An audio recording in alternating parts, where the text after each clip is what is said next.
Oh, I have a packet. Wait, why do I have a packet? Meriwether is such a wonderful last name. Oh, I take it.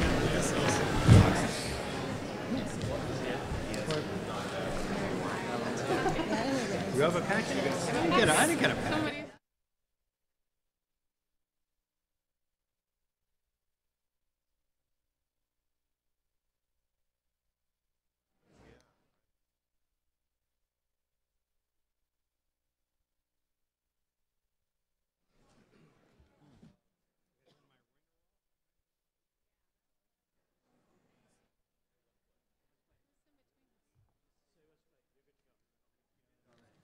Alan, maybe?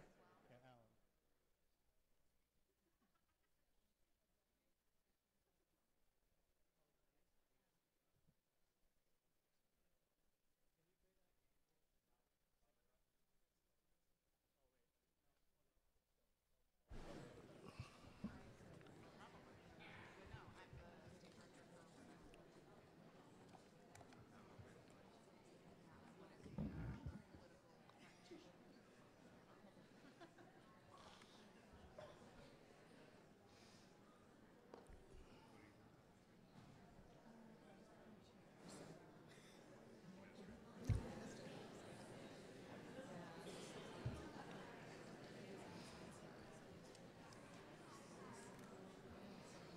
Good evening, everyone.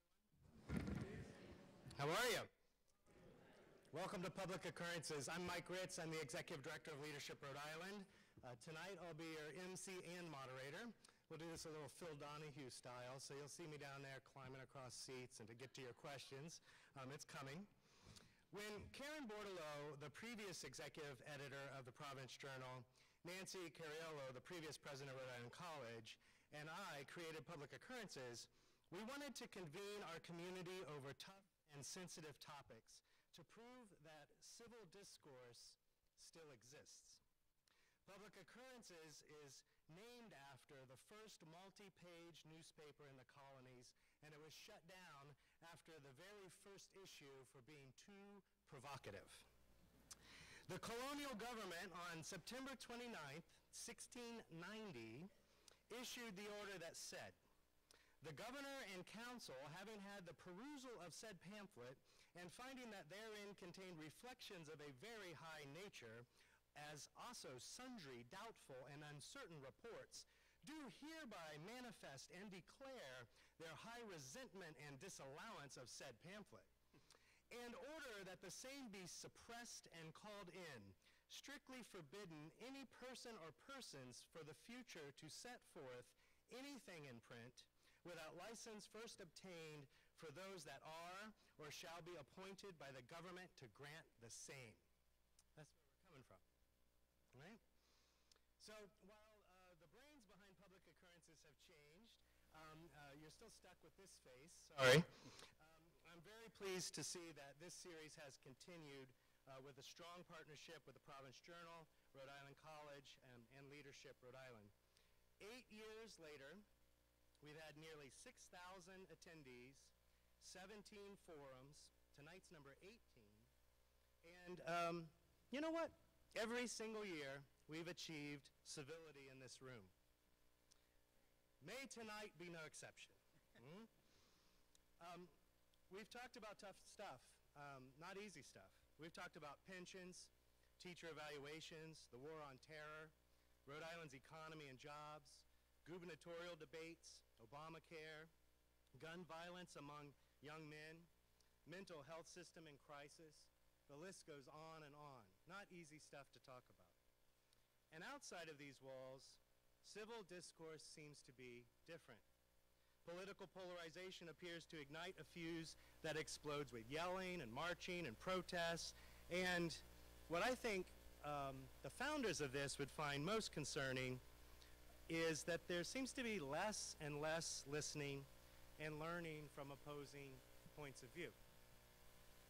So I'm excited about the discussion, and I'm encouraged by it is sold out, so we'll see people trickle in here, the latecomers, like this guy.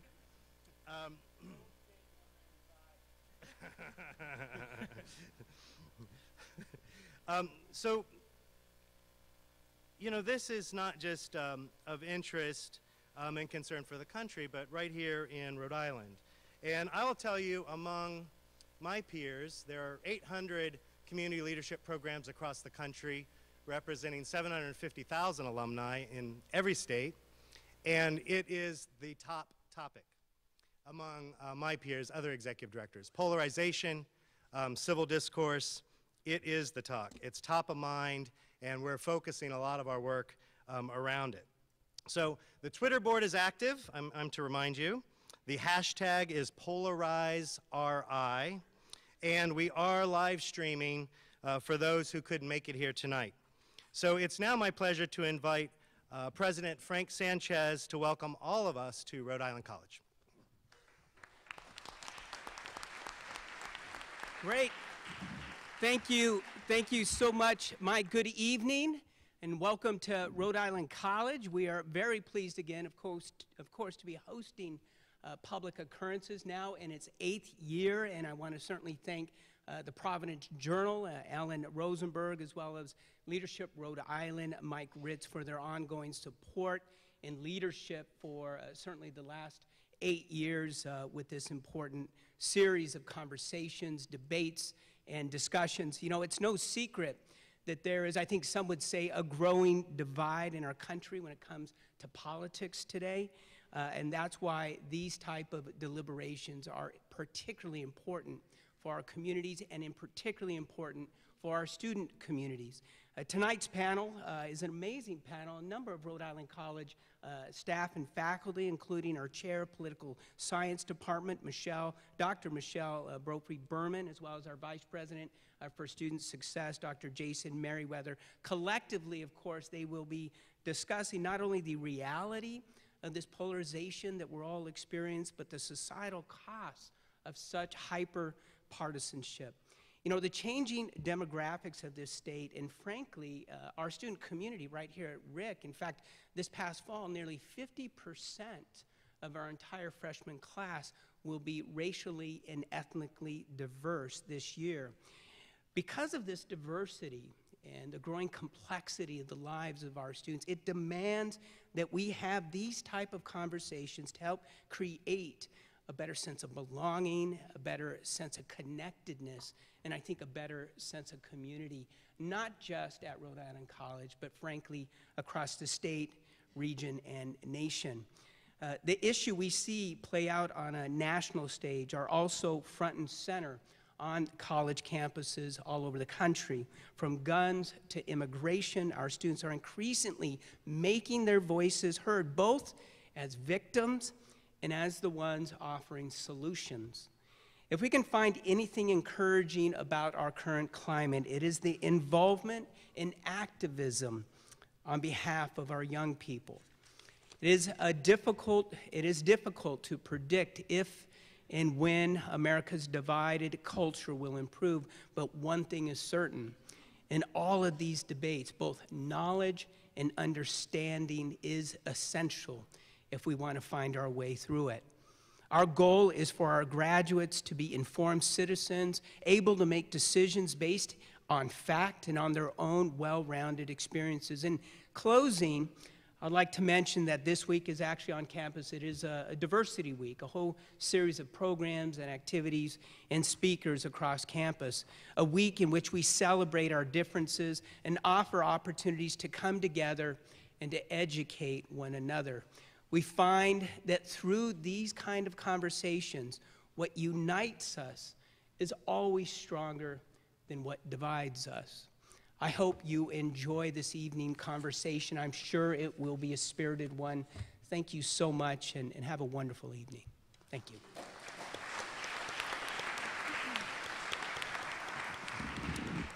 Welcoming us also tonight, and he's also a panelist this evening, which is rare.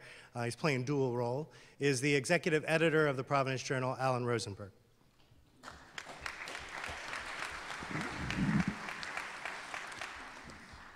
Thank you all for joining us here tonight, and thank you to President Sanchez and to Mike Ritz for partnering with us in this event. The Providence Journal co-sponsors this series of Publick Occurrences forums as part of our vision of journalism, which involves both outlining major problems of the day and seeking their solutions. We've written extensively about the mean, nasty things candidates in this election season have said and continue to say about one another. But it's more than that. Our current national leaders savage one another over issues large and small, turning policy disagreements into accusations of treason. And our country has seen rallies and marches at which extreme rhetoric ended in acts of violence. All that has been reflected in the journal's pages and on our website. Now we'd like to get into the reasons behind the rhetoric and try to find ways to bring people together. I'm looking forward to hearing what the rest of the panelists have to say as we explore these questions tonight. Thank you.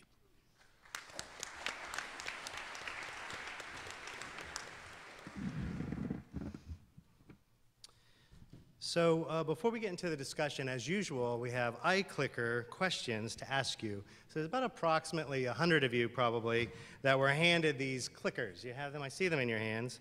We're going to ask you questions that have a multiple choice to them, okay? So we'll get started with the first one. You'll see it on the screen. What's your favorite type of political party?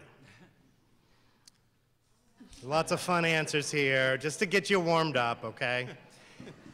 A, costume, B, cocktail, C, holiday, D, for you Tupperware folks, and E, toga, just to get you warmed up. So please select your best answer of the 5 there.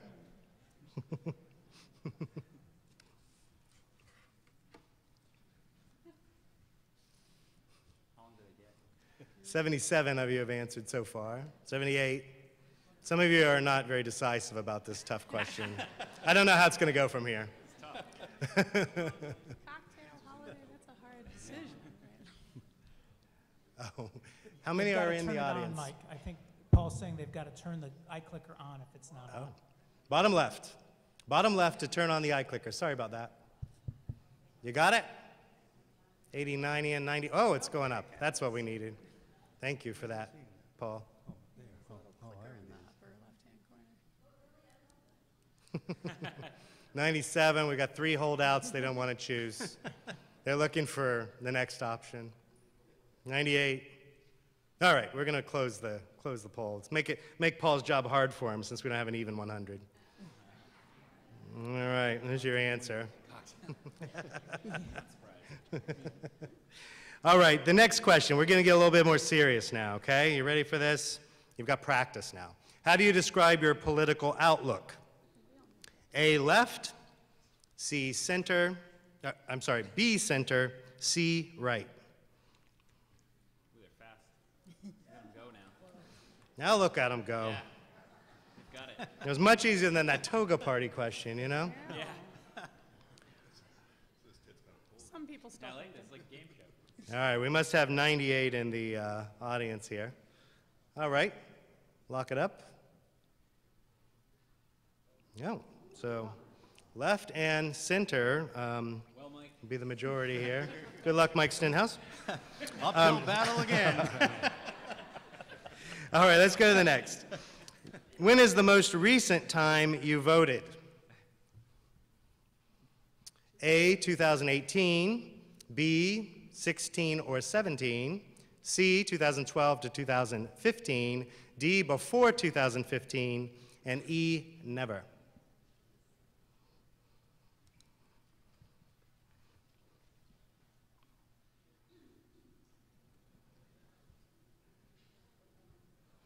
All right, we've got very current voters in the audience, it looks like, tonight. Next question. Is political polarization good or bad for America? Number of choices. Very good, somewhat, neither good or bad, somewhat bad, very bad.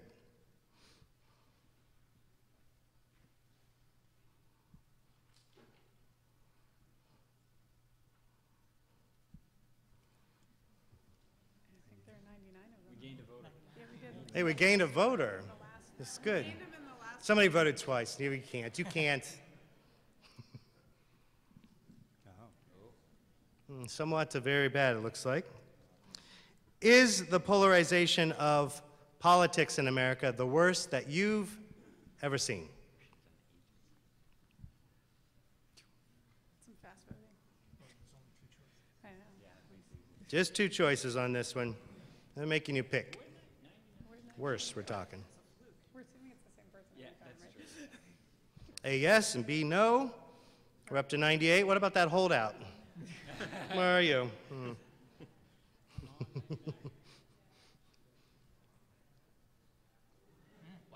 Yes. I guess we picked the right topic. All right. Which of these is most to blame for the red-blue divide? Look at these choices. Special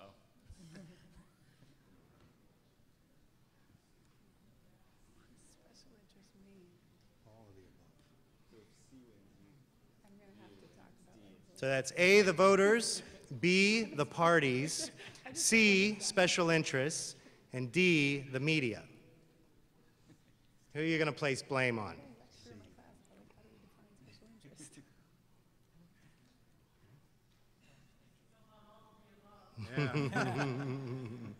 They really want to, wedge you right in there. That's how it goes.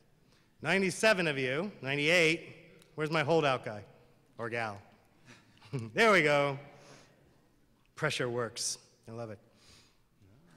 Wow.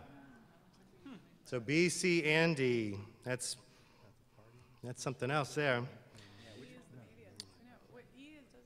Are you optimistic that the country's political leaders will find common ground again in your lifetime? Depends on my lifetime. How long you live in?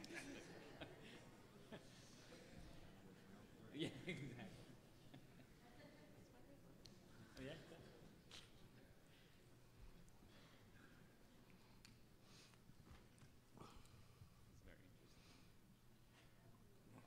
There we go, all 90. Oh, we got 100. New voter. Look at that. Oh, a bit of a split on both sides, huh? There you go. So D, oh, they switched it off for us. Flip back so people can see. The choices, sorry. Because we're looking at B and D. D being the most. There we go. Somewhat pessimistic. Wouldn't say that's a statistically significant. All right, that gets us going. We will be asking you a couple of questions at the end of tonight as well. So be prepared for that. Don't lose your iClickers. Don't take them home if you run out the door. They're precious around this place. And let's get started, shall we? So you have folks' bios. And I'll just reintroduce them to you with the first question by their title. And we're going to start over here with Georgia Isman, Rhode Island Working Families Party State Director, with the question, where are you? There you are, Georgia. With the question, while we've been hearing, we heard it tonight, polarization is bad and hurts unity in our country. But many politicians and political operatives seem to say it's key to winning elections. So is competition driving the wedge? Honestly, I think elections function in both directions. For many years, I've certainly been told in my life in politics that the way to win an election is to move closer to the center and say that your position is actually very close to your opponents, and there isn't actually that much difference, and voters shouldn't be too worried about you. You're not too extreme. That is a real political pressure that exists and is created especially by two candidate elections with one Democrat and one Republican in them. I think increasingly I see and have seen for a long time that what really matters is being able to lay out a clear vision for voters, and that sometimes means a vision that's pretty divergent from what the other candidate is putting out there in the world. And I do think we have this moment in this country where voters are hungry for a real, vivid, bold vision of what you want government to be like, and they are responding to those. You saw that with Bernie Sanders, you see that with, to some extent, I think you could say you even see that with Donald Trump, although it's a very different vision, right? That people are responding in this moment to bold, articulated visions of what our government and what our country could be like. So I actually think political pressures work in both directions, and it depends. Yeah.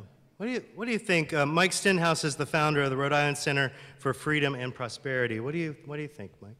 Well, first, being in the minority, can I try to get some unity and say, go Red Sox? Can we agree on that? All right, thank you. He just lost all the Yankees fans. I know there's a few around. Polarization implies extreme views, but I think division of thought is good. It's what our country is about. We believe in a rigorous but civil debate. You know, we're a research and advocacy organization. So I don't think there's anything wrong with having differing views of how the vision Georgia mentioned should work. But I think right now, that the vision between the left and the right is as wide as I could ever imagine it being. And I'm not a great historian of American history, but you know, right now we've got two really polarized views of how our government should work. Those of us who believe in constitutional principles, that we just want to be left alone and live our lives as best we can, and we can fail or we can succeed, we can get up and we can try again.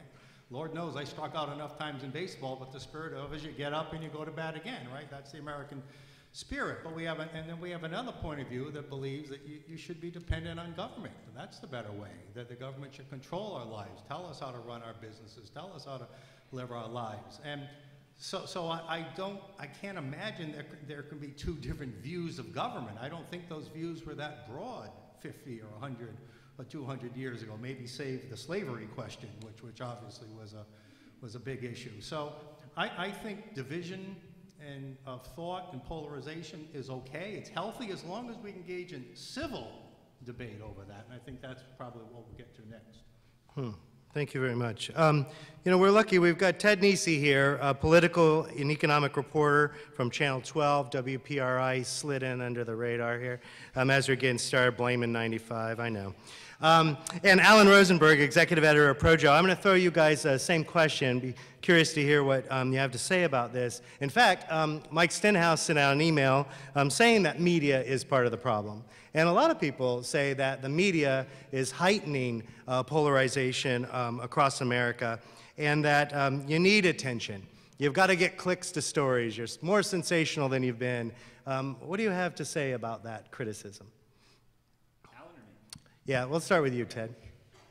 Well, thanks, first of all, for having me. I appreciate it, and I think this, you know, events like this can maybe push against some of the things we're talking about, lack of civility, et cetera, to have different viewpoints on stage. I do think changes in the media are part of what's led to the level of polarization we have today. I always struggle when people say the media. I've never been invited to a meeting of the media where we get our marching orders and we all, you know, like Channel 10 and Channel 12 do not talk to each other in the morning about what will be on them.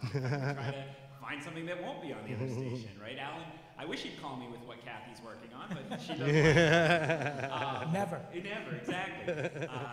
So I think, you know, the media, sometimes I have a feeling as a local reporter who's stayed at the state level that we often see in polls that people hate Congress but like their local congressperson. Sometimes I feel there's some of that with the media. You know, I mean, being on TV, you know, whether it's me or Tim White or someone, people see us in the market or at the gas station and they're like, oh, you're on Channel 12. And people are unfailingly usually nice. They'll say, thanks for like trying to get the truth. And so I think some of it's when the media is very far away, national outlets, I think 24-hour news, you know, is very different. If I needed to have a hot take every 20 minutes on the governor's race because we were on 24 hours a day on Channel 12, you know, my job would be very different. There'd probably be just a pressure to stay interesting, which might push you into more extreme comments and such. Whereas, you know, to the extent that we still are doing, you know, yes, we're filing stories to the web all day, but we are generally still doing stories, news stories, and I think that cuts a little against some of what you see in the national media. Then also, you have to include social media, which is not, the classic, the media, the establishment media. That's bubbling up from people. I'm often, frankly, taken aback by some of what I see in just the comments on our own stories. Just how, I wonder, like, do you have a mother? Has she seen you talk like this? Like, the way people are, and I just wonder if would anyone say some of the things they'll say in a Facebook comment about a public figure, or even about a non-public figure who happens to be in the news? Would you say that to their face? And if not, what's it doing to our discourse that there's now this outlet where you can just spew really nasty stuff that in person you would probably almost never do that kind of thing? That troubles me. Yeah. Alan, today I saw a senator in Rhode Island made a comment about the cartoon you ran in the Providence Journal, saying it is polarizing, and how could you, sit on the stage and talk about polarization in a negative way when the Journal's putting out this kind of material. Could you explain what are these cartoons, and in general, some of the other things around editorials and stuff? I think sometimes people don't understand them entirely. Sure. When I was growing up in Chicago, we had 4 newspapers every day, and 2 of them were liberal, the Sun-Times and the Daily News, owned by the Field newspaper group, and 2 of them were conservative, the Chicago Tribune and Chicago Today, owned by the same company. And so you could have your choice. I'm a liberal, I'm going to read these papers. I'm a conservative, I'm going to read these papers. That's not the world we have today in Rhode Island. We're the only statewide newspaper. And we feel that it's important that we reflect views from across the spectrum and let people hear, and people hate this today, hear the other side, hear a view they might not agree with, hear a view that might challenge their point of view, sometimes in a really forceful way. People don't like, they love it when it's their side being put forward in a forceful way. They're not so wild about it when it's the other side being put forward in a forceful way. So we've got conservative cartoonists that we've added in the last couple of years because all of the cartoonists that we were carrying from various services hated Donald Trump. And while a lot of people in Rhode Island might also hate Donald Trump, he did win a lot of towns. There are a lot of people in Rhode Island who voted for Donald Trump. And similarly, we added a columnist who will show you the positive side of Donald Trump, where our previous columnists were mostly, not all, but mostly, very vocal against him. So we're hoping that we can let people see, here's a different view from yours. You already know what you think. You already know what your friends think, because you've unfriended or muted everyone on Facebook who disagreed with you. Come on, you know you did it. And so here comes the Providence Journal to say, there is another point of view. And you might not like it, but you ought to be aware of it. How do you find that balance? If you're showing one point of view and you're showing the other point of view, do you literally tick, tick, tick counting these things? How do you drive that sort of straight down the road? So I'm not picking them myself. So Yeah. I don't have the inside, is there a counter? I don't think there's a counter. But I think that Ed Acorn, who edits our editorial pages, is aware, because we discussed it in the editorial board, that we want to make sure that we hear pros and cons on local issues, that we hear different opinions on local and national issues, and that over time, all points of view are represented, so that people don't look at the paper and never find anything that reflects themselves. But I don't think there's a counter. Yeah. Thank you, Alan.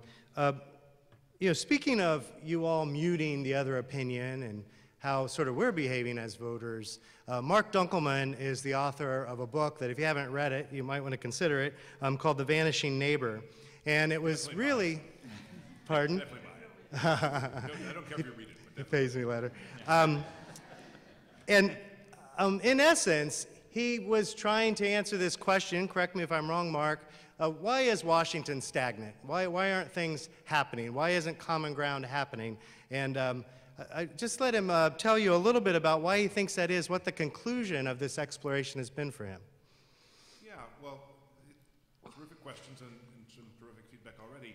The core question that I wanted to understand, I was living in Washington in the time, was why polarization was happening in Washington, why there were fewer compromises. And it seemed to me that the traditional explanations that we all read about, sometimes in the Providence Journal or in the New York Times or the Washington Post, wherever it is, that there's too much money in politics, that the politicians are all out for donations, that gerrymandering is a problem where voters pick districts rather than the districts picking the elected representative, that there's the filibuster. There are a whole series of common explanations, and I realized at a certain point that all of those explanations are old hat, in the sense that gerrymandering is named after James Madison's vice president, right? The filibuster rules haven't really changed substantively since the 70s. There's always been money in politics. There have always been lobbyists. So what changed?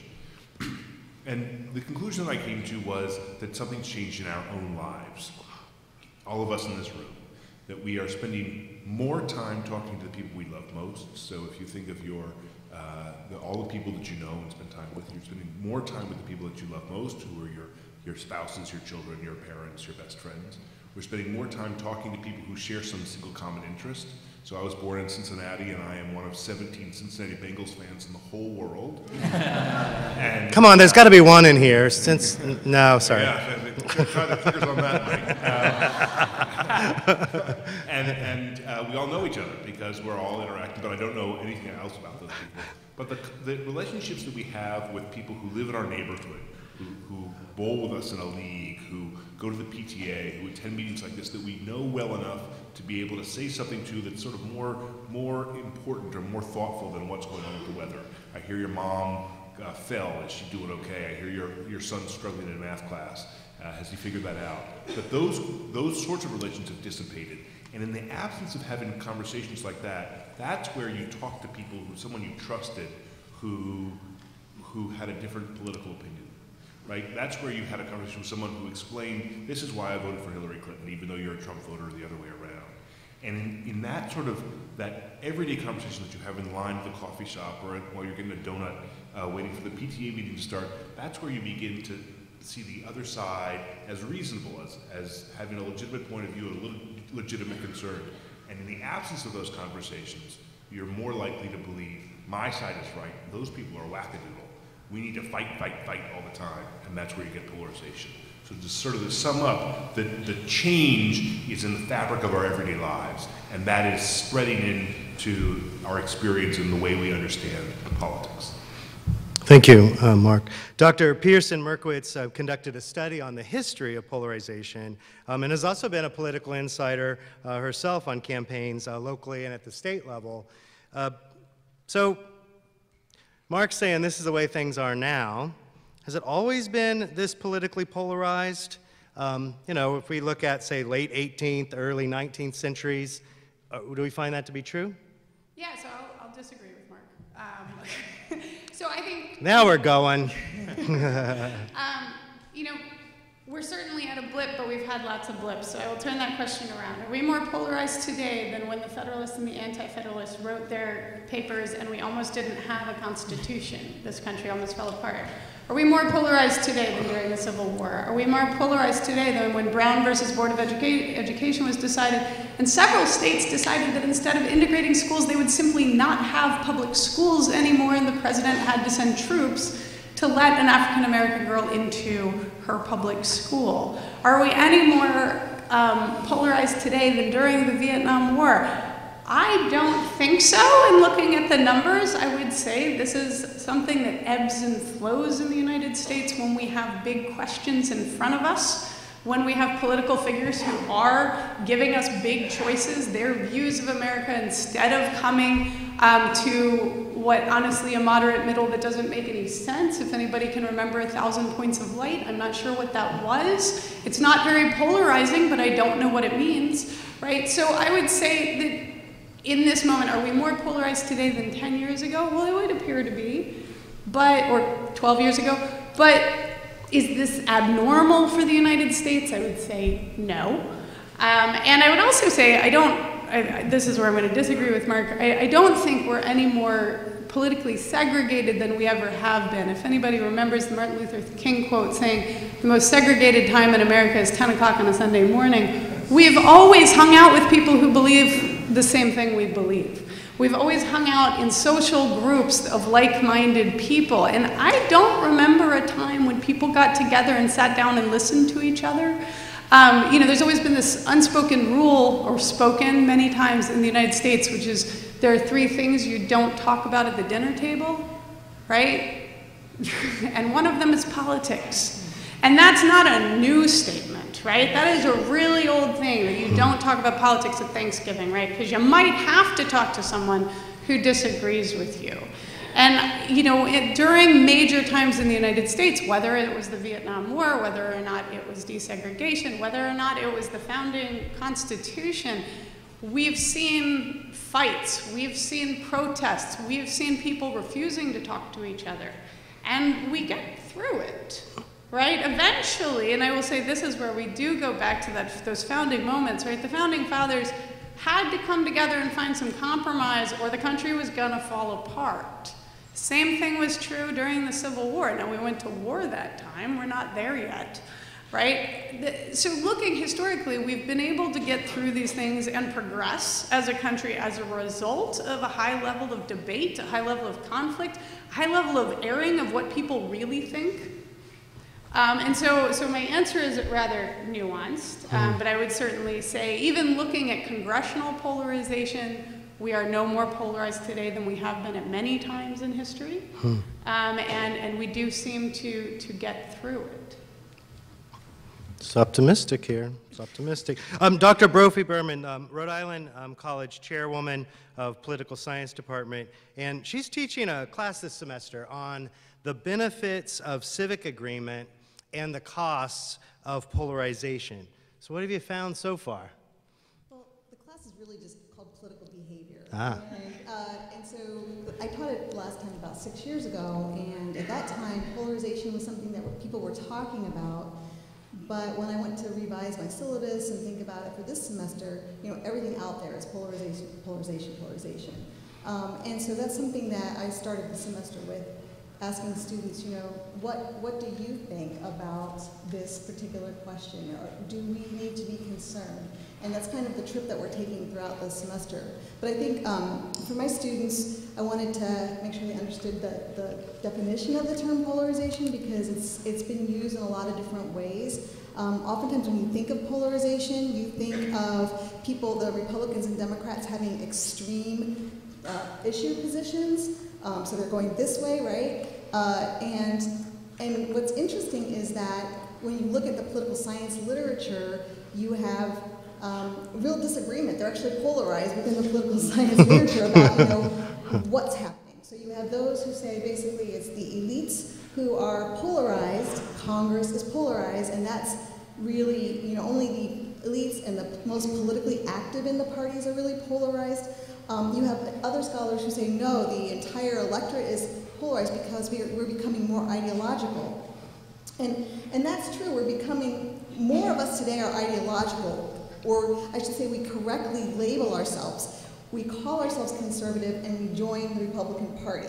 We call ourselves Democrat and we join the Democratic Party. About 20% of us today have consistent attitudes. So if we're conservative on a bunch of different policies that keep hitting that. And if we're liberal on all of those different policies. That's up from 10% 20 years ago. So even still, I think, you know, when you think about 20% of us are extremely ideological, have a consistent set of opinions, that other school, or I should say, that we don't really have that, the consistency issue, since we're so, since we are ideologically more consistent than we have been in the past, I think, excuse me, I lost my train of thought. I think I think it's important to understand that most people aren't, there we go, most people aren't really polarized. And in fact, we're not very polarized on issues. We're much more, you know, polarized on other types of things. It's not so much issues, it's more our identities. Thank you. I'm asking one question around the panelists here, and then I'm coming out there. So I know you've got questions. I just want to, give you a chance to think about it. We want good ones, on the panel, and new to the panel tonight, Dr. Merriweather is Vice President of Student Success. Basically, if it's student affairs at Rhode Island College, he sees it. There's a long list, right? And not just here. Dr. Merriweather has been in Kentucky, from my home state of Indiana, fellow Hoosier, and it feels differently.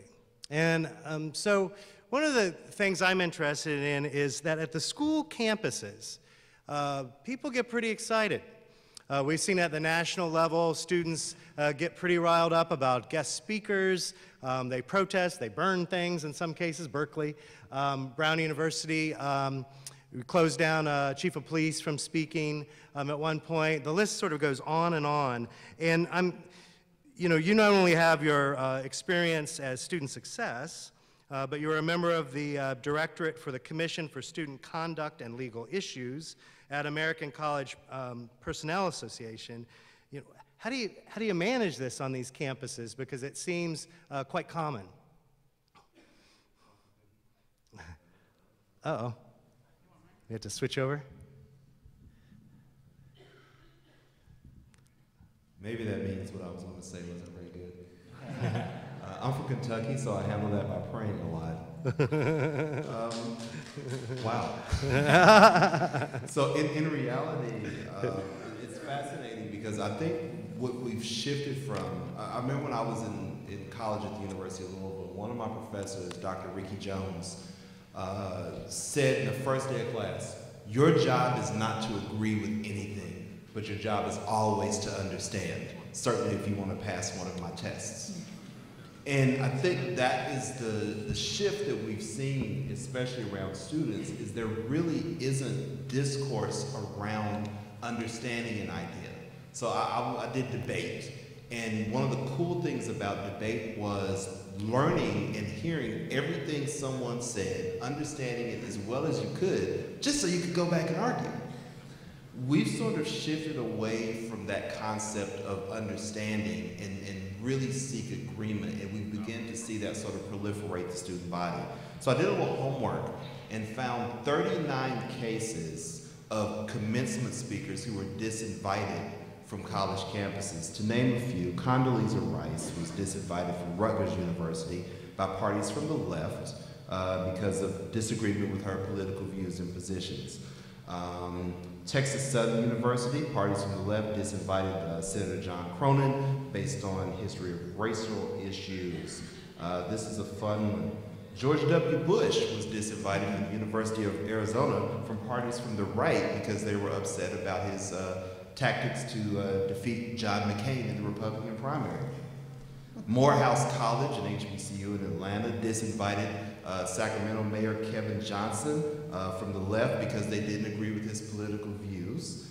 It's just fascinating hearing some of that, but where did the point go where we say, wow, college is the place to make mistakes. College is the place to hear other points of view and to learn from them, even if at the end we're not going to agree. And I think that's what you see with some of those disinvitations around graduation.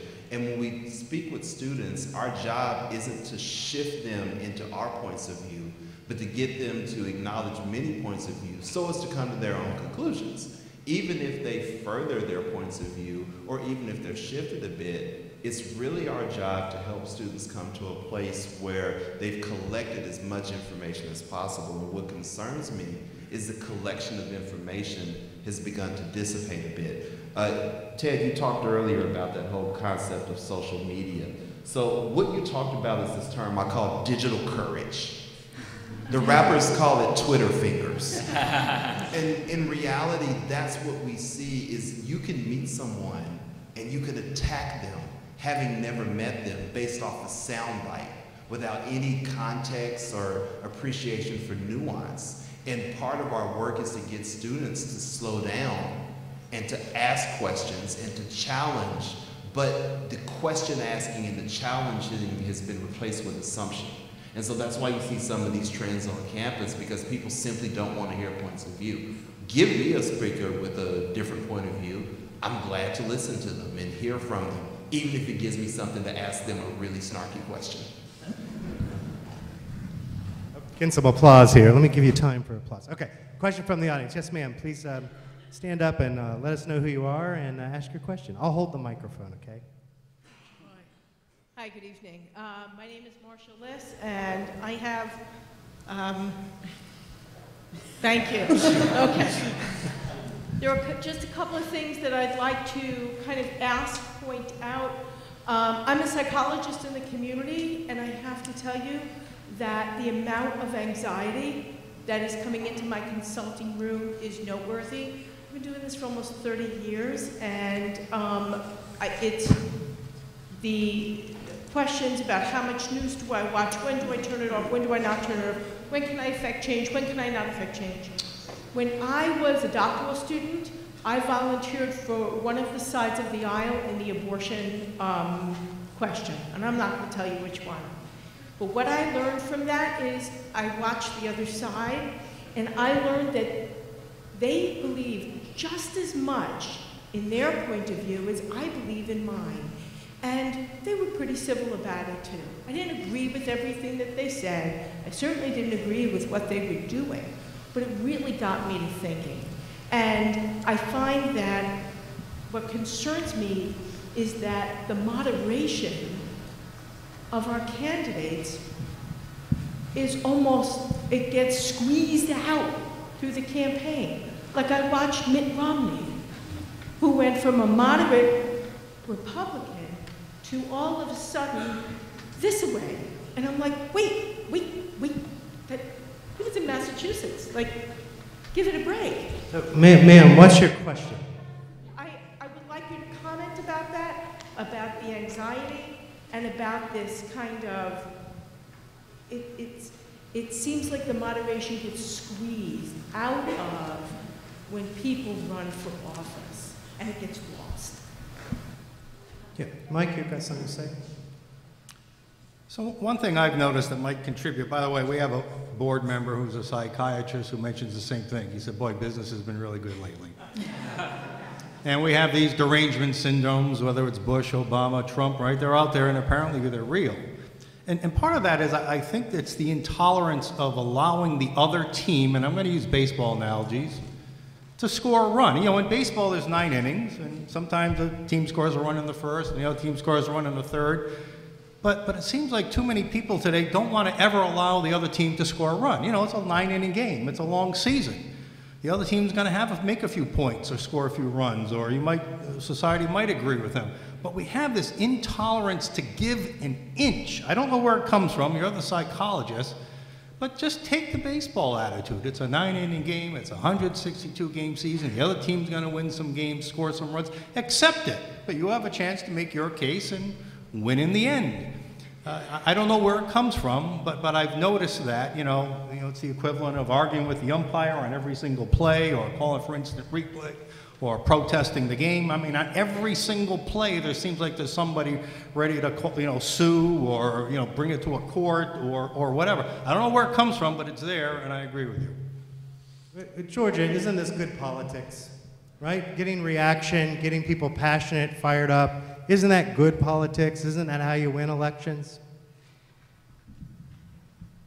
I don't really think elections are won by the sort of angry Twitter wars online. I think someone, I forget which one of you said a smart thing about maybe the polarization is really among political elites and among members of Congress and people who are politicians, and certainly we see a lot of disagreement there. Look, in our work, we work on issues that are somewhat controversial at the State House, like a $15 an hour minimum wage. We worked on a paid sick days campaign last year.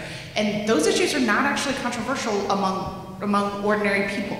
They're not actually controversial among voters for the most part. They are widely supported. They are controversial at the State House, and they're controversial in the pages of the Projo and in other media sources. But when the way we do our work is by going out into the community and talking to people one-on-one, and maybe this does, overcome some of the people are missing some ability to talk to their people in the cappuccino line. But when you actually talk to people about issues, we find that there's actually pretty broad agreement and engagement on a lot of the issues. So I think in some ways the polarization is a product of it doesn't seep all the way down into where people actually fall and what they actually think in terms of issues and in how they want to live in community with one another. Ted, do you find that drama plays out in debates? You're involved in a lot of political debates.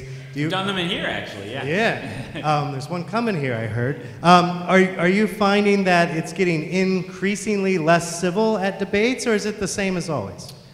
Not when Tim White moderates, he keeps them in line. I think, I was thinking about what Georgia said, and I do sometimes think that, again, maybe it's the noise of social media, maybe it's just because the loudest voice gets the most attention, but when I even think just about our election in Rhode Island this year, if you judged off my Twitter feed how Governor Raimondo was going to do in the Democratic primary, you would have thought she was toast, because I heard a lot more from Matt Brown people who were very energized, very excited, very, very critical of the governor. And I admit, after especially with no public polling, I was like, is there like a real uprising to change who the Democratic nominee is? And then the governor won 24-point victory, something like that night, which is not to disparage Matt Brown's supporters, but just to say, in the end, if you had missed the campaign, you'd say, oh, okay, generally in the Rhode Island's Democratic primary electorate, there was a general consensus, we'll stick with the current governor. And so I think, that's an example that cuts against this argument that there's this, uprising happening, throwing out more moderate Democratic candidates that you've seen some people suggest. There have been examples, but I do think it's easy to look only at the most interesting examples, which are usually upsets, and miss all the times that a more bland politician actually does get a lot of support. Going out to Rhode Island the week before our primary, Tom Carper, the very low-key Democratic U.S. Senator from Delaware, had a very impassioned challenge from the left, and he won like 60+% of the vote in his primary. So I think again, you see the voters come out, a little as Georgia said, the voters aren't always as polarized, as ideologically, diffused as I think sometimes we think from the public discussion. And maybe it is because the media, incumbent governor likely to win primary for renomination is not as exciting as saying, is incumbent governor in trouble? I wouldn't argue that as a reporter, but maybe that can mislead us about where the voters actually are on the ground. Yes, sir. Good evening. I'm Paul Rosselli. My perspective is in the 1950s, 1960s, and 1970s. Talk about a tumultuous time, everything from assassinations to president resigning.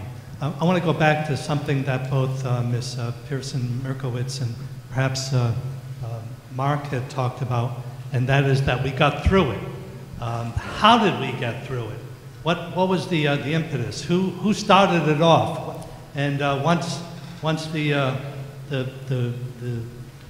firecracker was lit, how did it end?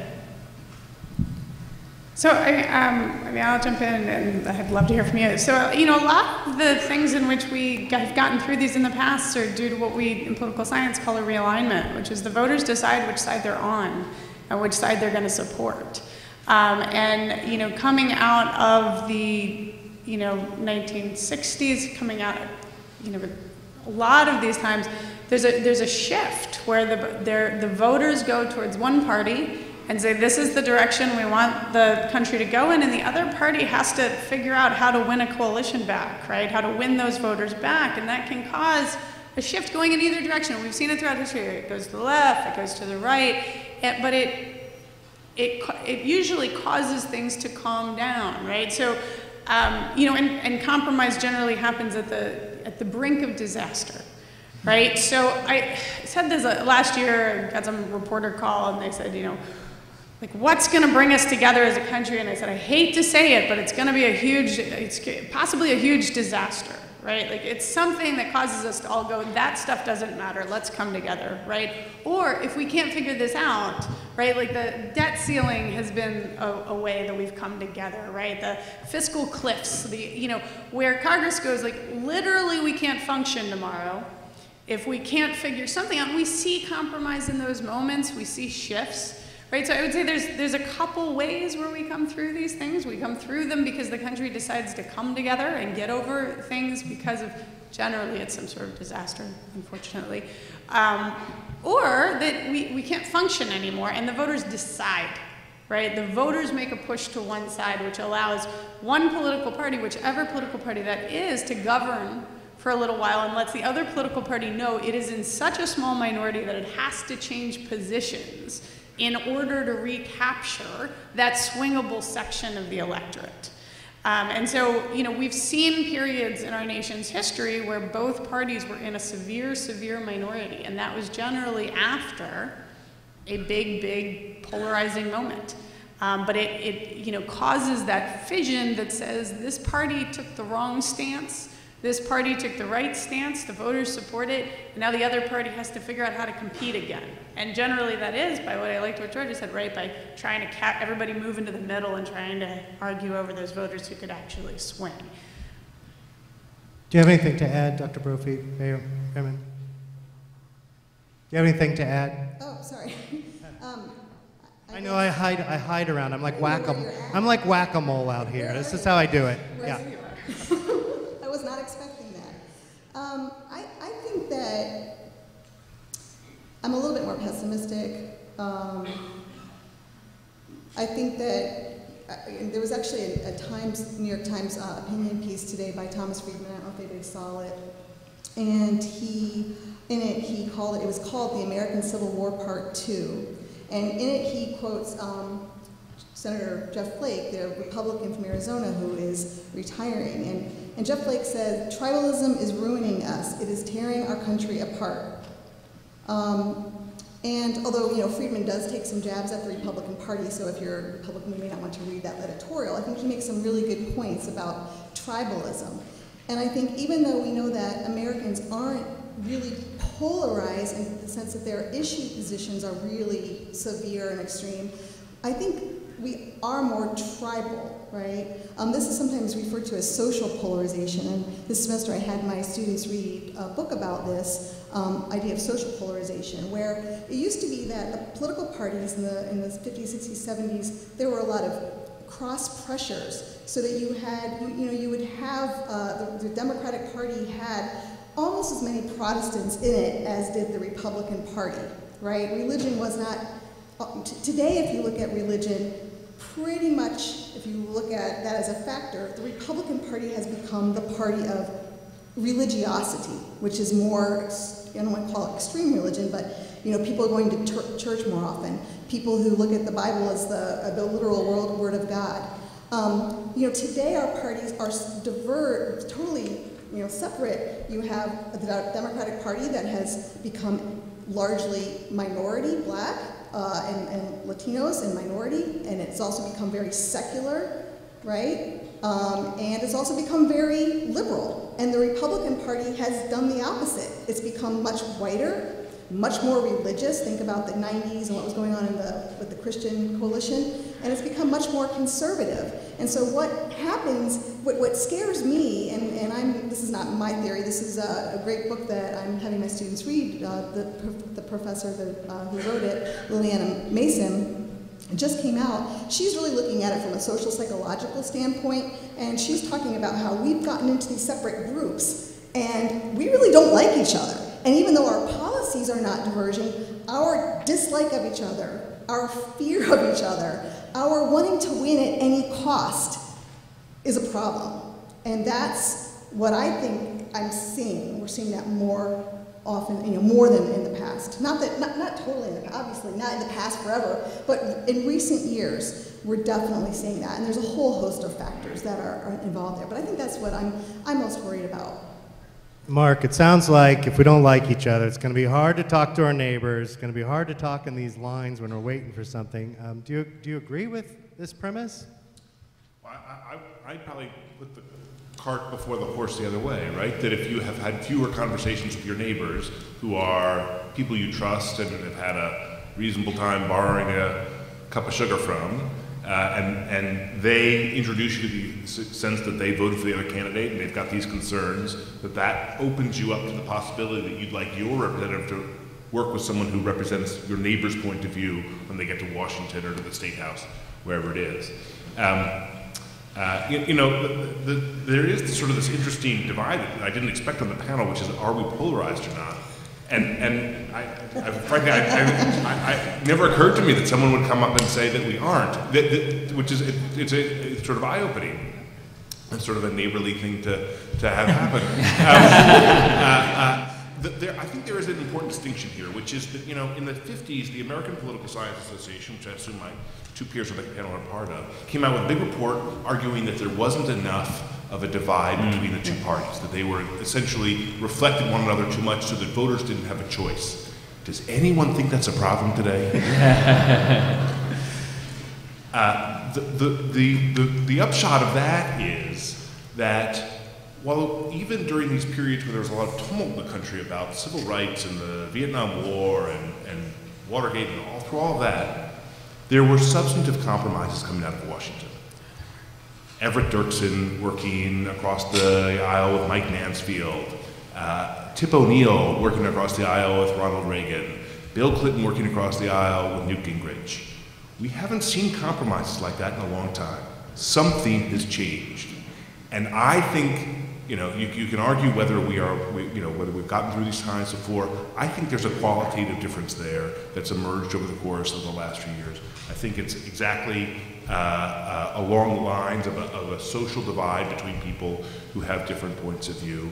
I think there's a lot of data that back this up in a variety of ways. There's a book that came out 10 years ago that pointed out that in 1976, about a third of counties in the United States voted overwhelmingly by a 20-point margin for either Jerry Ford or Jimmy Carter. So about 1 out of 3.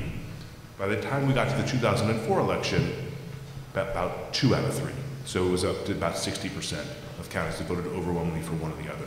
We're having fewer interactions face-to-face, not online. We're having more interactions online between people who disagree. We're having fewer face-to-face interactions with people we will see again and need to maintain a cordial relationship with. And that is changing the way we view politics. It's changing our impetus. It makes us more likely to be, to the psychologist's point of view, anxious because it seems like there are people living among us or living a few neighborhoods away who really see the world in a totally different way, in a way we find totally offensive. We don't understand where they're coming from. It is nerve-wracking, and that is compelling us to give different operating instructions to our representatives in Congress, which is to go to Washington, fight, fight, fight. If you don't fight, we will primary you out.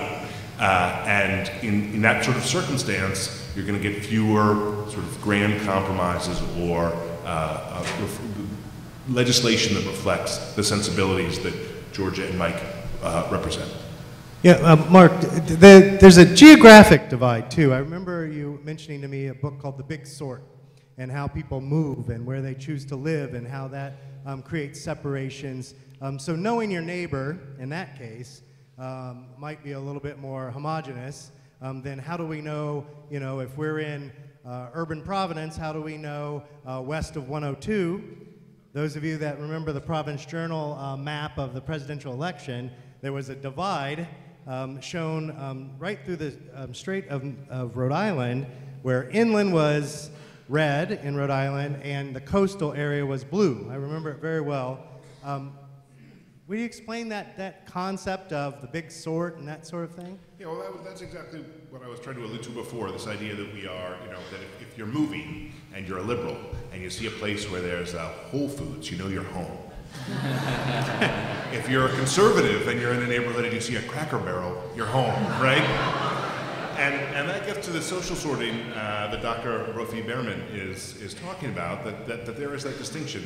What's interesting, and this is an important nuance, is that even in these counties that voted overwhelmingly for either George W. Bush or John Kerry or for Jimmy Carter or Jerry Ford, that you could have a county that voted overwhelmingly 60-40 and 2 out of 5 voters basically voted for the other candidate.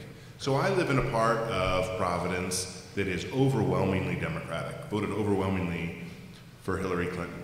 And I assumed that almost everyone on my street voted that way. But the day before the election, as I was driving to the polls, I saw on my street 2 Trump signs. Right there in a wealthy, fairly wealthy, well-to-do part of Providence. And I suspect that if you go to more conservative places that are further from the water in Rhode Island, that there were Clinton voters there, even if they voted overwhelmingly for Donald Trump. And the interesting thing is, I think the change is not how we've sorted generally, but the fact is that I didn't know the neighbor on my own street who voted for Donald Trump. And I suspect that there are a lot of people who are living in Trump country who don't know their neighbor who voted for Hillary Clinton. And that the most powerful thing we could do to get people to change the way Washington works and make it so that people are more inclined to reach across the aisle and do deals that are in the broad public interest and touch on the various disagreements. You mentioned that Georgia, that people generally agree on many of these things, but we're not making a lot of progress on any of the issues, left or right. But there are places where I bet Mike and Georgia agree, and we're not getting those compromises done because of the polarized environment in Washington, driven by our own operating instructions we're handing to candidates who are supposed to fight rather than compromise. Well, I mean, I don't know about that. I heard that Georgia and Mike were going to a Cracker Barrel next week for lunch. Then we're going over to Whole Foods. They have good pizza. We've got a question from the audience. Yes, ma'am. Stand up, please. Hello. My name's Lucille Denaro. I'm a political science student at Rhode Island College. Something that was interesting to me, Ms. Isman and Mr. Nessie, you mentioned how, people are looking for someone they're hungry for someone with a bold vision, or, 24-hour news, you need to keep making the story interesting, keep it hot, keep it fresh. And something that we learn about in political science is, demagoguery. People look for someone with a big, bold idea to stand behind. But something that interests me is Vietnam also keeps getting brought up tonight. So I just want to know, would you say that people are more apt to get behind a person than a movement? And if so, why? I'll let you go first. I mean, I think it's both. Look, I do a lot of work with candidates for state and local office, and who you are matters a lot. It's not just what issues you stand for, it's how credibly you can show that you've been engaged in your community and worked hard on those issues and been committed to making the neighborhood a better place. And in a lot of local elections, sometimes the issues are not even really left-right issues. They're different than that, although there are still dividing issues in communities, for sure. So candidates matter a tremendous amount. And the kinds of people who are willing to step forward and be a candidate and put a vision out there makes a tremendous difference. And, I actually think one of the good things that is happening in this political moment is that we see lots of people, more people of color, more women stepping up and running for office and offering both bold and frankly somewhat different than we've heard before visions of what government should be like and how we should live together in our communities. So candidates matter a tremendous amount. Issues matter too. You can be the nicest person in the world and great at talking to your neighbors, but if you're walking around asking them to support you on a platform that's very different from the way that they want to see their local or state government run, you're going to have a hard time. So it's both. I don't know if that's maybe not a super satisfying answer to your question, but it's what I know to be true. I also think polarization, again, we're talking about such a huge concept that can cover so much. I just keep thinking of counterexamples, and I think it also depends on the time frame you're looking at. So obviously for an election, candidate matters a lot. I've seen many times candidate quality makes a big difference. The same two different candidates spouting the same things, if one of them is just a better persona, they'll probably have a better time of it. But I've also seen where this sort of slow work of movement building, building a sort of an agreement among the populace on an issue can make a change. And the one that comes to mind is same-sex marriage, where when I became a reporter, I think it was still only minority support for same-sex marriage. And even when I was first covering the Rhode Island State House, Some of us thought it would be many, many years before same-sex marriage was legalized for various reasons. You know, a lot of lawmakers didn't feel their constituents were there yet. And I remember that the folks who pushed that successfully in the end, they said that what actually worked for them was doing a lot of door knocking, where gay couples would go to their neighbors, to Mark's point, and say, hey, you know, we're not that different, and we just want to be able to get married like you and your wife are with your children, and it bubbled up. I firmly believe there's an old saying that politics is downstream from culture. And I do believe that was an example where the politicians actually ended up a step maybe behind their constituents, and they started to find, oh, they're more comfortable with this than I thought, and there was a vote. So that's just one example, but I think, you know, that stuff that happens over the course of multiple elections, and it's work being done by groups that want to change how issues are perceived, how people feel, and they're almost working underground for a while, and then eventually you see it come out in an election. Can I chime in there, just because I think it's a terrific example. I do think that there's been insufficient focus in the media it's always of the distinction that how can we have legalized same-sex marriage, you know, and then 2 years later elected Donald Trump. That's a remarkable shift. I think the distinction is the reason that same-sex marriage is sort of this anomaly in the sense that we move so quickly on it as a country is that lots of people know people in the LGBT community. It is spread across all sorts of different communities. And when you compare that to an issue like immigration, where the immigrants are in many cases sequestered or foreign or distant, you look at the counties that voted most overwhelmingly on the issue of immigration around the country, there are places where there aren't that many immigrants.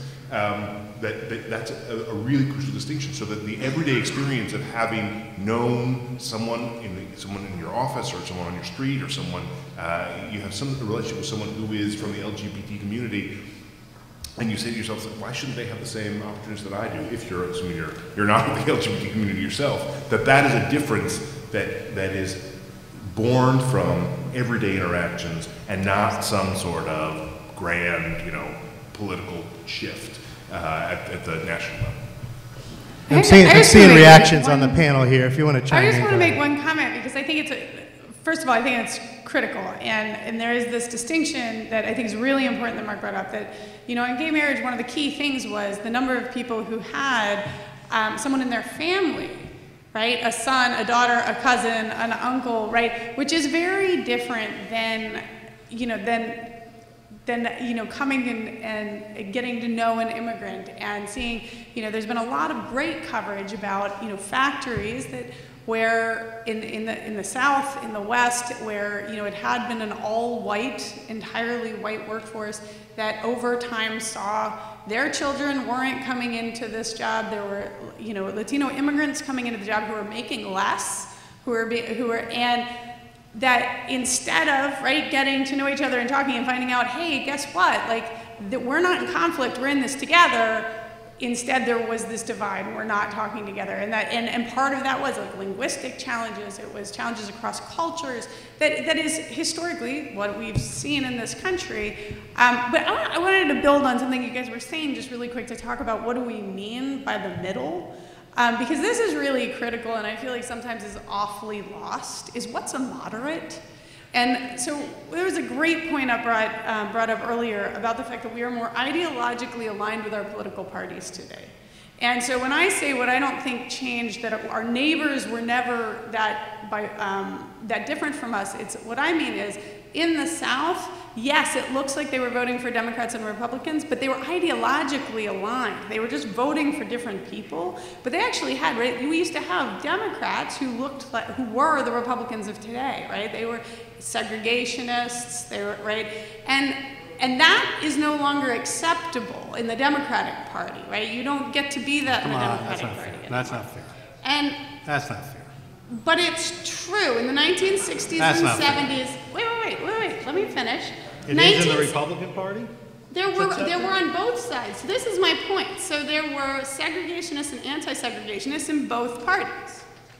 In the 1960s and 70s, there were pro-tax and anti-tax people in both parties. Now, there were people who are ideologically on those two ends, and what has happened today is over time they have picked their two parties or to be outside of the party system.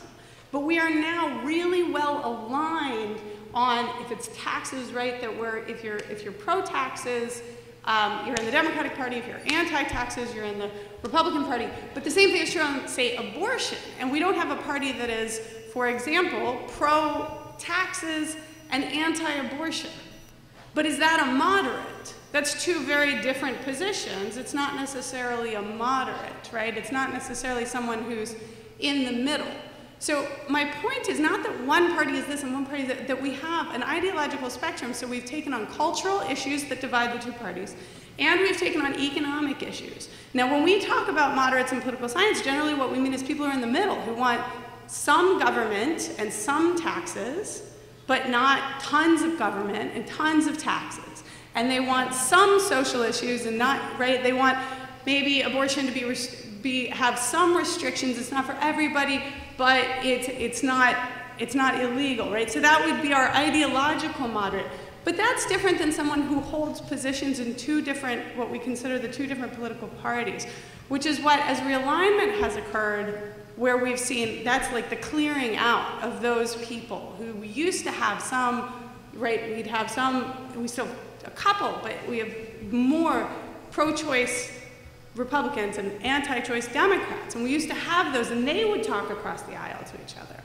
And I think and I really wanted to build on this point that the population still has a lot of these people who are in the middle, but we've created these two parties that we're so well aligned with across issues that it's hard to find people who can get elected who are in both camps, cross issues. Mike, I'm going to give you an opportunity to respond. I actually don't think it's about issues. You know, we're talking about two things, polarization and civility. So issues come and go. They're very ephemeral.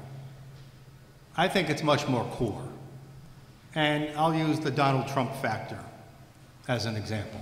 Now, I wasn't an original Trump fan. I was a Marco Rubio guy. But anyway, what we're seeing now, let's talk about the things that unify us and got us, the question, how do we get through it? I think in the end we got through it because we were all Americans. In the end, we loved our country. We respected religious rights. You know, in baseball, I'd hit a home run off a pitcher. I can remember two instances, or a guy would beam me in the head, and then we'd go out and have a beer after the game together because we had a common love of baseball. So I think the things that unify us are really splitting apart right now, and that's love of country and fear of God. I love my country. I'm a patriot. I feel the far left does not love our country. I think they want to erase our history. I love our history as imperfect as it was. I don't want to erase from the books. I'm a Catholic. I believe in religious rights, but yet I see the far left want to infringe constantly on religious rights. There is nothing more core and fundamental than patriotism and faith in God. And those are being threatened. And when we defend those, and people who believe like I do, we're called deplorables or racists or bigots like I have been called, that really angers me. Now, I try not to act on that anger, but that's the emotion that's there. So it's emotion that drives incivility, and I think only those core fundamental issues. We were told 10 years ago we're going to fundamentally change this country. A lot of people like me didn't want to change it. And I think that's the emotion that's involved here that's driving the incivility on one side and the other. Thank you. I have a question coming through on Twitter that I'm going to read. We keep hearing left versus right, Republican versus Democrat, yet there are other options and perspectives. However, the media largely ignores them. This is a question for Alan Rosenberg. I won't speculate who that question's coming from. But the fact is that there are two large groups of people called Democratic and Republican parties that have a great deal of support in this country. And then there are other parties that time and time again put out candidates, and the voters don't choose those candidates. So as a medium with limited time, limited space, limited resources, which has always been the case, we can't do a giant story on every candidate when we know, because the polls are telling us so, and because everything we know about how politics functions is telling us so, that these people have zero chance not only of getting elected, but of pulling more than 1% of the electorate. So is there a self-fulfilling element to this? Maybe so. But when we have a certain number of reporters who have a certain number of days to cover an election, I don't think we can spend those days doing an in-depth story on each of 6 candidates for governor, for instance, that are on the ballot for the general election, when we know that there are 3, conceivably 4, but probably 3 and really 2 that have a chance of actually getting elected governor of the state of Rhode Island. So we want to tell you what those people stand for. We want to tell you where they agree and where they disagree and what issues they're raising and what they're saying about each other and how that might reflect on their character. And not be distracted by doing a similar in-depth treatment of people who are never in a million years going to be the governor, and that time that is put into covering them in depth would be time that takes away from the actual choice that Rhode Islanders have. We have another question. We have a lot of questions. I'm trying to get them in order here. Yes, ma'am. Thank you all. This is great. So pretty much on a daily basis, the average citizen makes choices and decisions and actions around either self-interest or common good. I go to the grocery store, I buy my groceries, I make my choices on the way out, I make a contribution to the local soccer team. It's something we're all used to doing. In the area of self-interest, sometimes it's hard to find common ground. But in the area of common good, we're all used to doing that. Is it not the responsibility of public leaders and citizens and all of us to search for the small victories in the area of common ground and not wait for aliens to attack us so that we all unite? Can I get in? Go right ahead. So first of all, I think one really important job of public leaders is to illuminate the ways in which self-interest and common good are the same, right? It's easy for us to forget that every day the things that allow us to run our lives, the streets, the street lights, the sidewalks, the public parks, the public schools, like all of that is indeed part of government and something we are paying for with our tax dollars, and it supports all of us. And in fact, I think this is one of the things that is always frustrating to me when people talk about how self-made they are. Yeah, sure, some people have done very well for themselves, but nobody has done it in this country without the support of the kinds of systems and structures that exist and benefit all of us. And I want to respond a little bit to what Mike was saying earlier. So I do think we have a lot in common. We're all in the same community together. In lots of ways, we're all in this together. We all share the same government, and we can maybe have competing views of what that ought to look like. But we share a community and we share a government. I strongly disagree with the characterization of the left as anti-patriotic. I'll just speak for myself.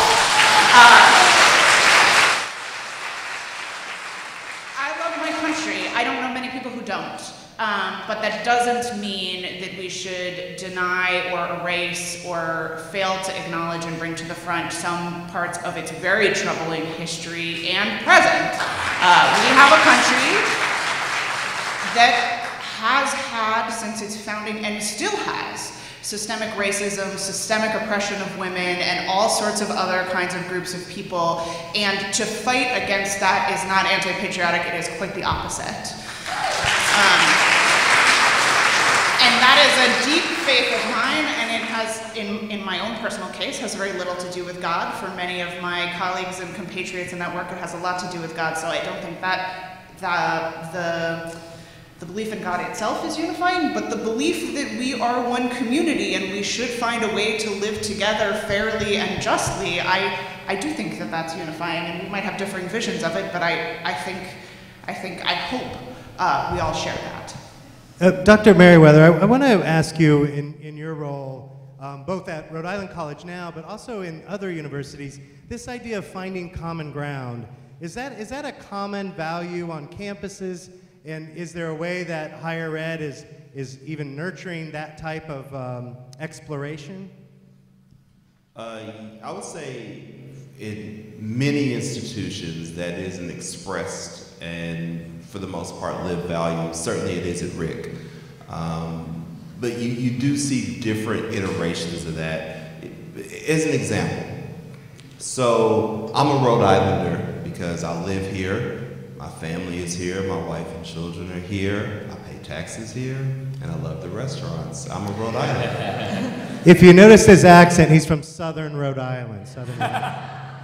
However, interestingly enough, you know, I am from Kentucky. You can certainly hear that in my accent.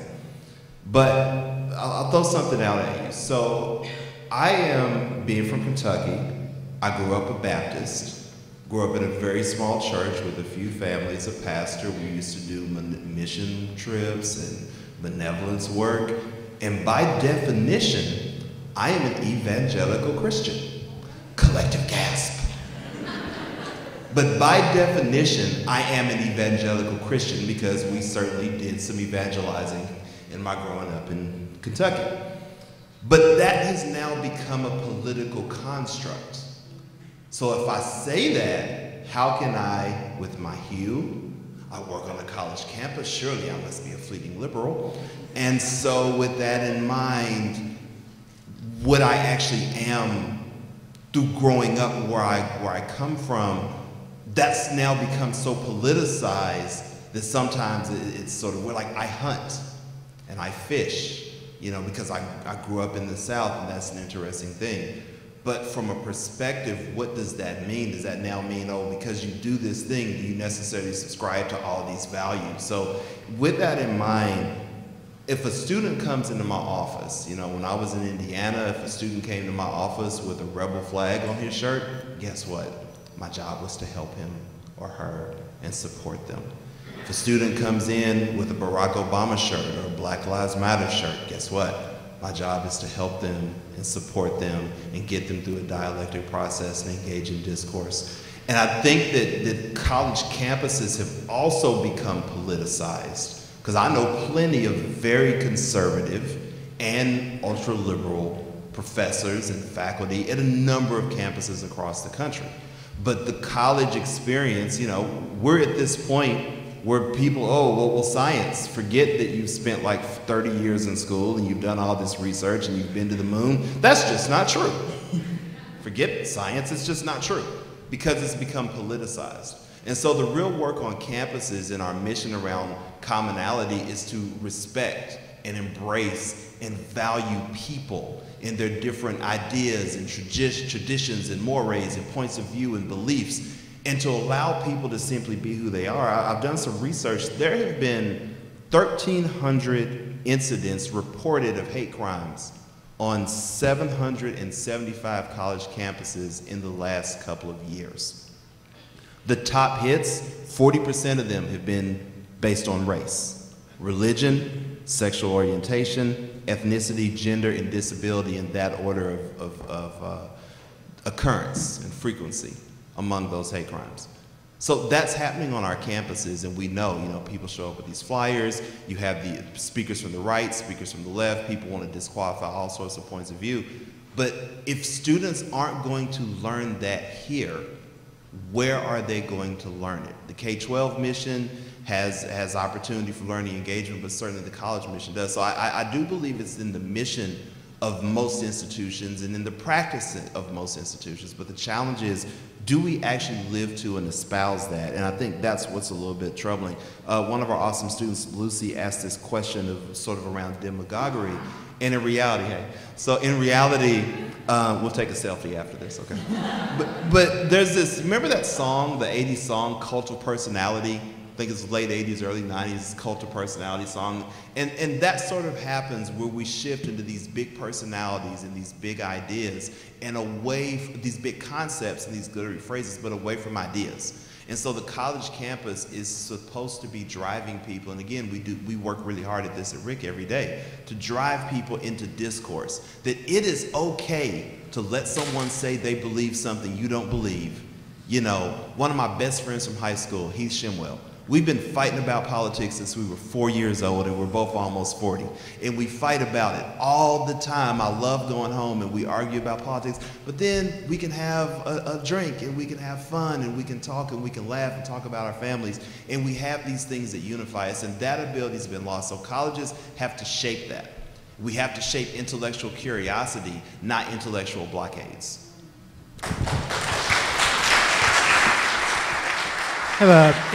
Oh, I'm sorry, Alan, you wanted to add? Yeah, I just wanted to add to these excellent remarks there, because I think there's a big danger to the social fabric of this country in what people assume about large groups of other people. When I first became executive editor at the Journal, I wrote a column kind of laying out who I was, and I mentioned that I thought it was a problem for the news media that the president viewed us as the enemies of the people. And I immediately heard from readers who said, well, obviously you're a communist. Obviously you're a liberal. You've shown your true colors. And I wrote back and said, it is a problem for us that the president thinks these things about us. When we announced the panel here, I heard from people who said, well, you've got all liberals on the panel. And I said, well, what do you mean? Who are you talking about? And they said, well, you've got Georgia, and you've got all these academics. And I said, well, how do you know what their politics are? And they said, well, they teach at a college, so they're liberals. And when I said, well, that seems like a pretty big assumption, one of them, to her credit, said, yes, it is, and expressed interest in coming here tonight. But there's an assumption. There are assumptions on the left as well about what, what the plurals might be, and what they all think, and what they cling to. And these are really dangerous things to have in our heads in place of meeting people, in place of talking to people and hearing what they have to say. And I see a lot, I see a lot of things trickling through my email because I hear from a lot of not political elites, but regular people who are writing to comment on something we've written or haven't written or put on the front page or haven't put on the front page. And there is just anger and distrust and assumption. And the assumption is that we're putting our thumb on the scale one way or another for whatever it is that that person doesn't agree with. And I think, Mark was talking about talking to people face to face. Somehow we've got to get past the assumptions that we have about people to the people. Yeah, but, Ted, you don't have time for all this nuance. When you're doing the news, or you're doing political debate, you got to have some labels, you got to categorize this thing, you got to get that concise. Is there any room or ability to have political debate without labels? I'm not against labels. I think people are busy. I see part of my job, I'm lucky enough to get paid to gather information and learn about politics or the economy, whatever I'm covering that day. And my job is to go back and literally report to people who have kids to take to soccer and a 9-to-5 job, or maybe 2 jobs, or whatever it is. Here's the most concise summary I can give you of why this is important, how it happened, and who the people involved are. And if it's only labels, and especially if they're glib labels or unfair labels, that's a problem. But on the other hand, saying someone is a Democrat or a Republican is an important data point for a voter who may feel strongly that way. Most voters in the end lean one way or the other. So, I think the trick is to try to, I saw someone say, there's too much, I think it's there, no, a different one. It said about, we're talking so much about Democrats and Republicans. Well, actually, I see some reps in the audience. As a Rhode Island political reporter, I mostly cover Democrats versus Democrats. And I mean, you see sometimes more ideological gap between the different Democrats at the State House than you do with the Republicans. You don't know. And then on the other hand, you had every single Democrat and Republican lawmaker voted for the state budget just a few years ago. So I think, labels matter, but of course they can't be the end of the story, which is why, as someone who switched from newspapers to TV, it's nice that we have websites now. We can say at the end of a short TV report, go online for more. And, for Alan's team, they can do something longer. They can go interactive past what they can do in print and still use the base of print. So I don't mean to be long-winded, but I just think, I think there is a place for labels, but I think that can't be the end of it, certainly, for journalists. Yeah, thank you, Ted. I have another audience question. Yes, sir. Yes, my name is Eric Pearson. I'm from Richmond. I'm a literate wood chopper from Richmond. And my question or my comment is that I believe we're dealing with this high degree of polarization because we're dealing with issues that are very, very divisive and in some cases maybe irreconcilable. And so my perspective there is that, and the reason for that is that we've lost or have very little moral consensus anymore. And I'd like to direct or ask the opinion of Dr. Merriweather on that, on this concept of we've lost a moral consensus. Eric, thank you for that question. I kind of go back to what I said earlier. I think the politicizing of certain topics have really pushed us away from even having some of those conversations. I mean, at the end of the day, I'll use Rick as an example. Rick really is reflective of the experience walking through the mall, what you see walking our campus. Our diversity is visible. It's there in a number of ways. If you speak with students and talk with students and really listen to their stories, there's still some sincere commonalities. You know, almost 80% of our students work, and about 60% of them are working to support their families, not even pay for college first, but to support their families. I think you could equate that to a moral position that, you know, they're going to college, they're working, they're supporting their families. The earning these degrees really lead to sort of a generational change for families. And I think if you really drill that down, that really is a moral issue. It's responsibility, it's care and love for one another. If there's a faith or religious aspect to it, all of those things matter. And I really think across the right or across the left, it's very difficult to really see the difference in that. And if you really talk to people and listen to their stories, and that's the beauty of my job and Dr. Brophy Berman, outside the teaching and the programming and the education, we get to really listen to these young people's stories and these adult student stories. And I think that the ability to give them those spaces on a college campus to simply be who they are and exist, people are simply fighting to survive. They're fighting to be heard. Whether we want to accept it or not, there has been substantive, historical, systematic oppression among a number of groups. And one of the things living in Indiana and growing up in Kentucky has certainly taught me is that doesn't always have a hue. You know, I could tell you counties in Indiana that I went to when I worked there that were 0% non-white census and considerable amounts of poverty. And, you know, and the funny thing is sometimes I'd be like the most comfortable one going there. And I say all that to say that if we really dig down deeply and we talk to people, sort of your point earlier, if you really dig down deeply, it's giving people an opportunity to share their stories. And then saying, okay, we've got that, we understand who you are, you have a place, now you're free to learn. Because there's a huge impediment to learning if we're not able to simply feel safe or feel that we belong. And that is across race, that is across ethnicity. I went down the list of the hate crimes. Everyone's getting hit. So I say all that to say it's really in the stories that people bring and listening to them. And then sure enough, kind of like me and my buddy Heath I talked about earlier, you can get past some of this divisive, corrosive political context. We have another question from the audience. Yes, sir. Hi, my name is Luis Daniel Munoz, Central Falls High School graduate, Rhode Island College, graduate medical doctor and independent candidate for governor of Rhode Island. Ballot certified as well, just to inform the audience. My question relates to media, special interests, and the parties and hyperpolarization that we currently see in Rhode Island.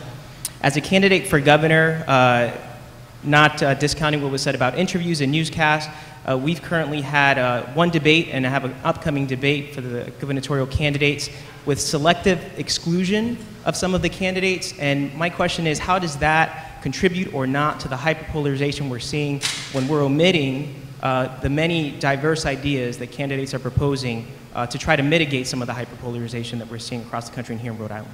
Thank you. It looks like that's either Alan or Ted, probably, for starters. Well, we're sponsoring the upcoming debate, so I'll answer that. We've looked for your positions, Dr. Munoz, and we don't see where you've put them out. We don't see, we haven't received position papers from you. We haven't received press releases from you. We haven't received any indication you're holding events. We haven't received any indication that you're actually actively campaigning. And so to then say, well, I'm on the ballot, I should be in this debate. You're on the ballot, but your campaign, as far as we can tell, and maybe we're not looking in the right places, it's on your website. That doesn't, in all due respect, that does not constitute a campaign. I've seen your Facebook page. You absolutely have a Facebook page and you post to it frequently. That's not a campaign. It's certainly not a campaign that will ever get you elected governor in this election.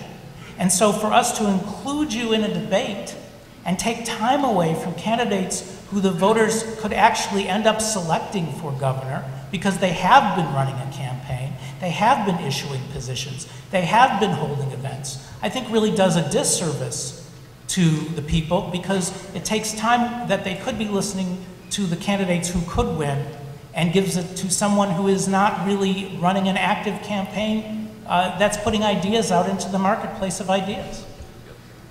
I have a feeling someone's going to get a lot of mail soon. Yes, please. Yes, you have a question. I hold it. All right. So I'll keep this because Mike knows I'm very long-winded too. I guess first I want to say thank you, Leadership. I'm a Leadership Rhode Island alum, also Rhode Island College graduate as well. Yeah. So I guess first, thank you for running for governor, first of all. As a fellow millennial, hate that word, I want to give you credit. I mean, I understand, sir, in all due respect, like the traditional way of running for election. But, for example, let's look at President Obama. He came from nowhere, and he was very grassroots, and he won twice, not just one time, twice. So, and even as I don't like the man, we got to give Donald Trump some credit because it kind of was like left field himself. Stephanie, what's your question? So I guess my question is, one will be in terms of bringing up the millennial vote, because honestly, it was kind of like with the primaries. I was a poll worker. I didn't see, especially of my age group, voting, so that's number one. So that's number one, how to engage my age group, because we're very different. And then even going for the 18-year-olds, like my brother's 17, he's about to graduate, and when we had that discussion about politics, he was like, they don't really care. And he goes to a Providence public school. So that's another issue too. They don't really care. So that's one of the things. And then the second thing, to go to, I forgot his name, earlier, 2 points about, I guess, being cross-culturally, like being on both sides. As a first generation immigrant, my parents are from Africa, so I've been through, I guess they've been through a lot. They've seen a lot in this country. So I guess to point that, you know, my family's also very religious as well. So I have that background, but I guess also. What's your question, Stephanie? Okay, so my question one is to, how would you say to relate to my age group in terms of the goal? Because it's different. We don't engage the traditional. So you folks at Rhode Island College, how are younger people engaging with the process, and what do you do to encourage this type of engagement if you do something? Well, I would just say we know that 18 to 25-year-olds have the lowest voter turnout record, and that's been like that for pretty much forever. So, you know, there's a lot of reasons for that. You know, one, they don't have a habit of voting, and voting can be intimidating the very first time around.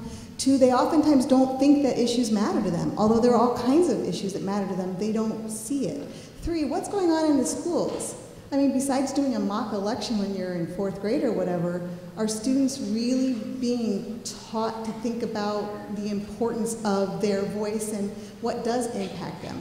So I think the problem is when we try to do things to get students involved and get students to vote, there are certain types of, the fact is students who are more partisan, people who are more partisan, they're more likely to vote.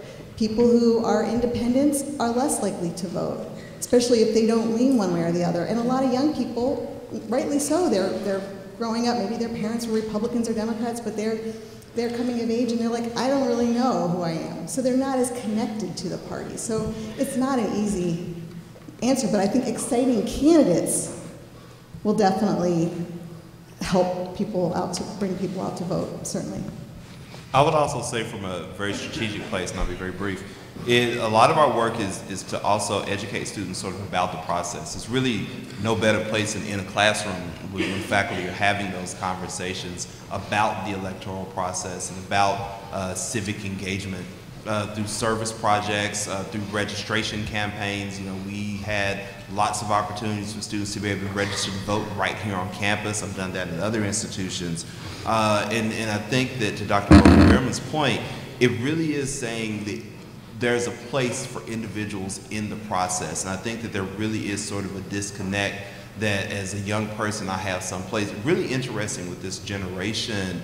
I don't think they're a cursed or lost generation by any means. I think there's a lot of awesome potential in this generation, and they actually have more service hours and more activism than generations past.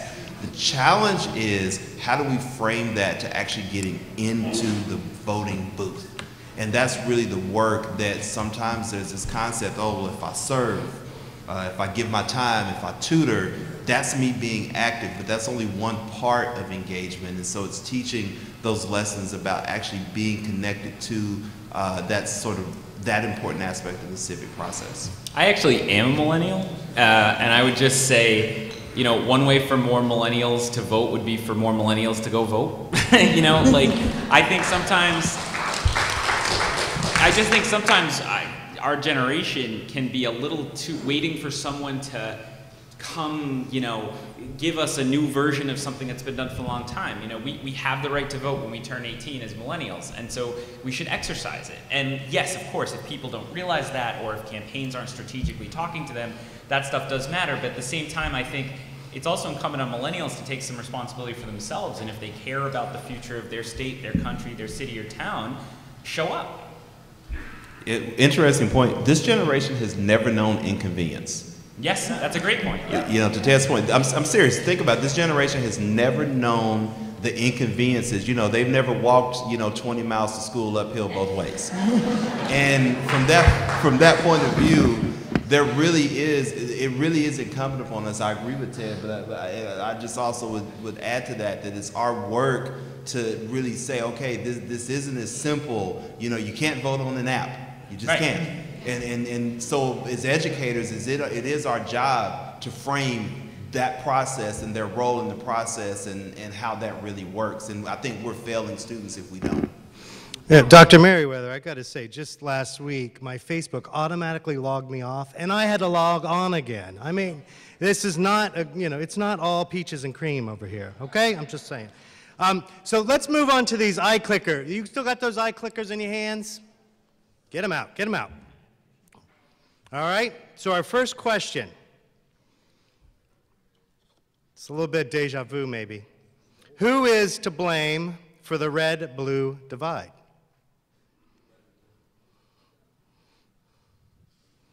A, the voters, B, the parties, C, special interests, D, the media.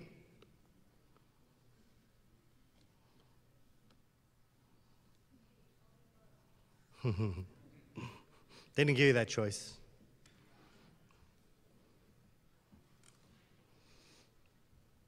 Got 84 of you. Did we lose that many? Mark, that one answer was kind of long-winded. They just, yeah. All right, we're up to 88. Last call. All right, let's see what we got here. Parties. 34% parties. Final question for the evening. Is political polarization good or bad for America? A, very good. B, somewhat good. C, neither good nor bad. D, somewhat bad. E, very bad.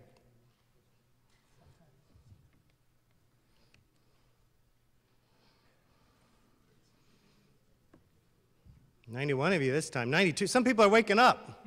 This is good. All right, let's see what we got.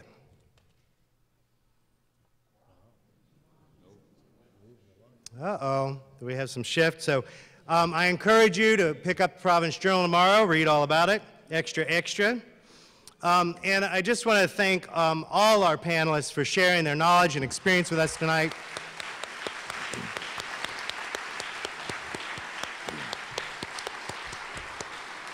Thank you for caring, for coming out, for sharing your opinions, asking questions. This is how democracy works. You got to get in a room. You got to know each other. Know your neighbors, as Mark Dunkelman said. And a shameless plug. On October 13th, Saturday, at the Veterans Memorial Auditorium, there will be a TEDx Providence. At that, I'm going to share my perspective on what I think we can all do to decrease polarization across America. So hopefully I'll see you there. If you buy a ticket today, just because we're talking polarization, it's half price. So TEDx Providence, October 13th. We'll see you at the next Publick Occurrences, though, okay?